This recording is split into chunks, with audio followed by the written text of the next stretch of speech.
These are all ready. Okay, thank you. Tell me when you're ready. Are these ones here fine that are sitting, whoever's wireless mics are here? Okay.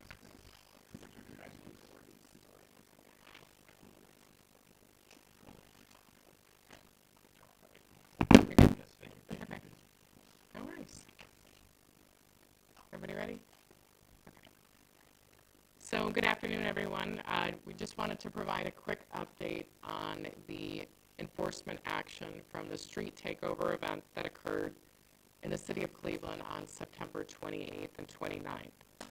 So this morning at approximately 7 a.m., our street takeover task force, in collaboration with the Division of Police SWAT unit, executed a search warrant and arrest warrant outside of the city of Cleveland. The operation targeted a 25-year-old male as an active participant in the street takeover incidents that occurred on September 28th and 29th. Warrants included failure to comply, tampering with evidence, aggravated riot, disrupting public services, and possession of criminal tools. A search of his residence resulted in an impound of a vehicle believed to be used during these incidents, along with confiscation of several items related to this case. The suspect was taken into custody without incident and transported to the Cuyahoga County Jail, where he is awaiting further charges. The suspect involved, the vehicle that's involved with it that was towed today, is believed to be one of the vehicles that was recorded circling the zone car of the officers. So if you've seen the video, that's the vehicle that we were looking at, and it's also available on the city's website if anyone has access to it. And as of now, I will take any questions related to that. Is that the Liam Miles incident? That's correct. You said this arrest was taking part outside the city of Cleveland. Where was it at? So just due to the nature of the investigation, we will release that as soon as the suspect is charged officially. So not releasing his name right now? That's correct. So when we look at, obviously this is happening all over the country, when we look at Columbus, where they recently just made, I think, at least 200 arrests. Why so many arrests there, so few here? So if you look at the operation that they conducted, it was a little bit different than, what we did here. They had that information a couple weeks ahead of time. We did release, we got that the same day. So when we look at a takeover event like this where there's a large crowd that's involved, we have to look at all our policies. And part of those policies are how we handle mass arrests, how we handle, a crowd management situation. So when we look at that, those are the things we have to incorporate. At the time of the incident on September 28th and 29th, we didn't have information that this was going to occur to really properly prepare for that. Going back, bouncing on that question, is looking at those mass arrests in Columbus, is it time to change your strategy? We're looking to them at what worked and what didn't work. As this still has to stand up in court. So they have technology we don't have, which are the spike strips.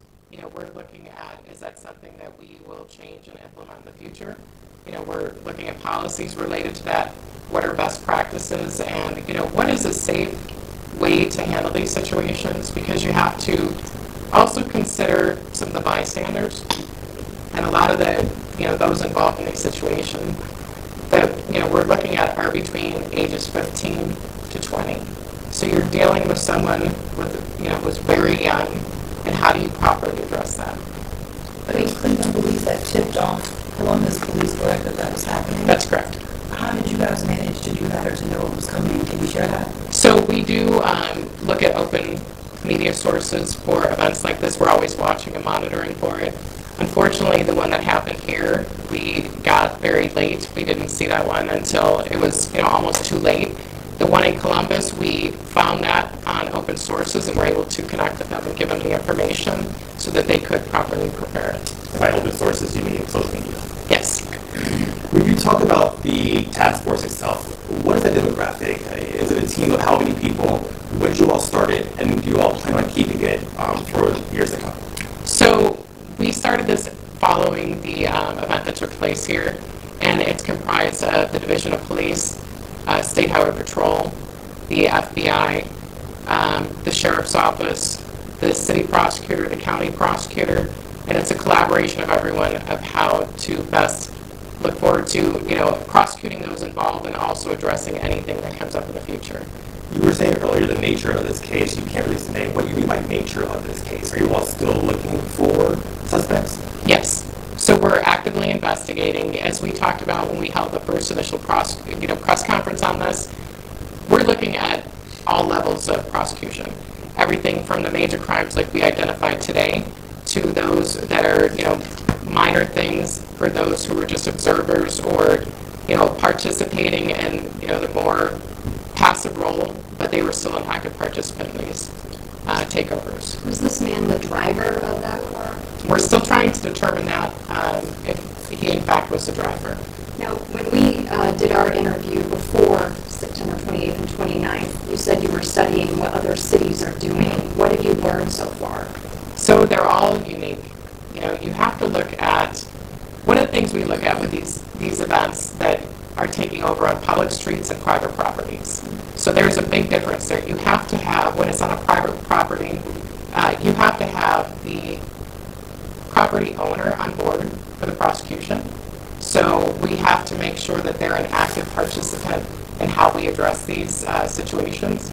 So these, if you look at these bigger lots like Lee Harbor or Roses over off at 65th, we have to have those property owners on board because they're part of the victims and they have to have a part in the prosecution.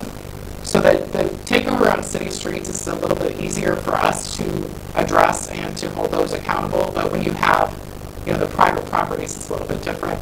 And I know that Columbus, I believe, have the property owners on board for that.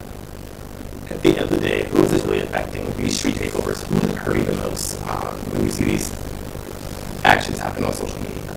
So, well, it affects everyone because it gets this big gathering and, it's encouraged activity and it's dangerous activity. And it could affect somebody who's just driving down the street, someone who's walking in the area that's unaware, that they're coming to, spin tires or light fires, whatever they're doing out there.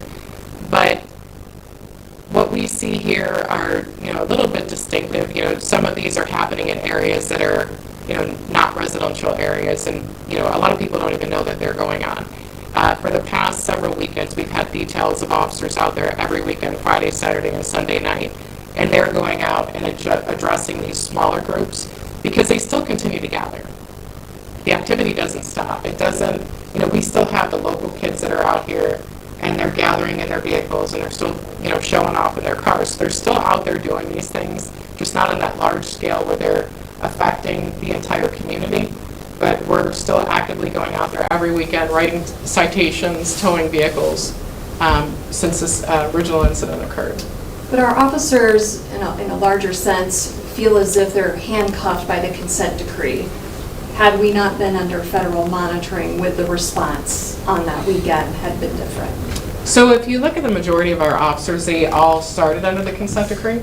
So, to be handcuffed by it, I wouldn't say that that's an accurate depiction because they're just trained on a policy.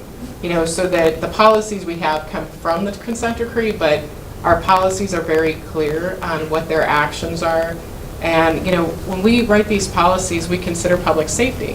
When we have these, when you talk about pursuits, we have to look at community safety when we're going to actively engage in a pursuit because you see too many end tragically. So there's no fear that they might get in trouble if they respond in a certain way, try to be more aggressive? Well, it's not really being aggressive. They just have to follow the policies. And we have bosses out there when we're having these details on the weekends. We not only have our, frontline officers out there, we have a supervisor, but we also have a member of the command staff who's out there to make sure that they understand what they can and can't do and that they have clear directions. Regardless of these arrests, we're still going to see people out there who just don't take this seriously, who are still going to go out and try to do these things. What is your message to the people who aren't taking this seriously, these arrests? What would you say to them? So I just want anyone who knows or who was involved in this to know that the investigation's not over.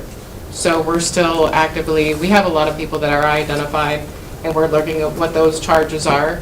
So if you actively participated, you may have a knock on your door at one point and you're going to be held accountable to those actions. But you have to realize the bigger picture, and I know it's hard for younger people to realize it. You're putting yourself in a lot of danger. You're putting others. It could be your mother who is going to the store. It could be, you know, your child. It could be anyone you're putting in danger with these activities. It's very unsafe when you're taking, you know, a vehicle that's several thousand pounds and you don't know what it's capable of, and is a tire going to blow? Is something going to happen that this car is going to go out of control and hit and potentially kill somebody? How many people, if you had to ballpark it, are you all still looking for? I know you don't have an exact number, but maybe 25, 30? I don't know if we have that number at this point. I can tell you that if you saw that when we put the information out to contact us with any information related to it, we had put out our email address. I can tell you we received hundreds of tips. You know, the community is angry, and the community is very active about talking about, I saw that vehicle, I know where that vehicle is, I've seen that person, I know who drives that car. We've had very active tips from the community because they don't want this in their neighborhoods. How many of those from the pictures that were released, I understand there were substantial tips from that, have panned out, have led to persons of interest?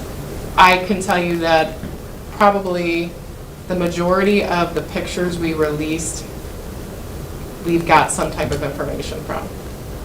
It was very helpful. One last question. Good? We're good? Okay. Thank you. Thank you.